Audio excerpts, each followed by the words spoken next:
Quoth was an old Oracle song. It was kind of a favourite of ours. Jason had this one lying around for a very long time, but a song that, years and years ago, like 10, 15, 20 years ago when I first heard this song, really, really liked. It's a song that myself and Adam have always associated with Tomb Souls. They kind of represent two different parts of our biggest influences. Quoth the Raven was our Iron Maiden, Judas Priest type song. Tomb Souls was our Black Sabbath type song. Quoth was also quite progressive. Again, Chris Lorenz and I wrote that middle section, and again Adam took it out, so it's not a deliberate attempt to cut Chris out of all of our songwriting, but that's just the way it worked.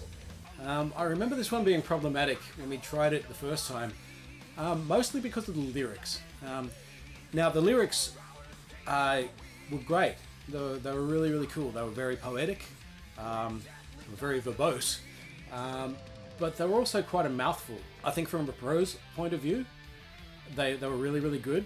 They told the story well, they were written well, and they flowed really well, but they weren't very mouth-friendly. I remember it being very, very tricky for Mark to fit in quite a lot of the words to the verses, and because we were focusing on getting the lyrics to fit into where they needed to go, the hook suffered. So I always had some sort of issue with it, and they were quite difficult to sing as well. I think they really didn't lend themselves so much to melody. We changed the intro, we've added some real dynamic to the song, I think. But to me it always needed changing lyrically. So this time, when the guys sent the songs over, I was a little bit relieved to find out that they'd rewritten all the vocal lines to make them a little bit more mouth-friendly. And so my next goal was to try and get as many hooks into the thing as possible to really bring home the song.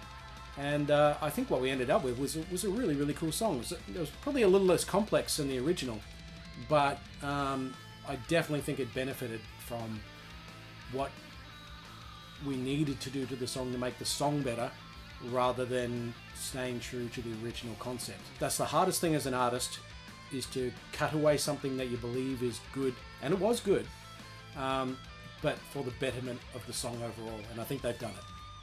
So Adam actually changed quite a lot more musically on that than I was expecting. I wasn't really terribly concerned about it musically, but Adam had made some what turned out to be quite major improvements to it anyway. Really added a kick up the butt to the mid section in it, and as a result, we got a great performance out of Tim.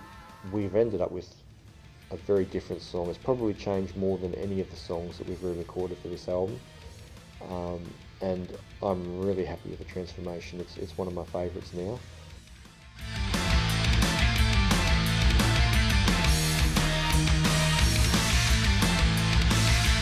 It had artwork originally, but it didn't actually get it in time for the first album to be released, so it was never actually released as part of the original package. It's a fairly sparse sort of painting. It's got a figure which is quite distant. It was more about the mood and the feel of what was going on, rather than focusing on the particular individual. When Dimitar went to do his version, he ended up with quite a different painting, and it's actually one of my favourite Ilium paintings. Really powerful, really visually exciting painting. Very, very glad that we've re-recorded this particular one. All of the songs have come up so much better, but this is one which I think has probably had the biggest transformation, and definitely for the better.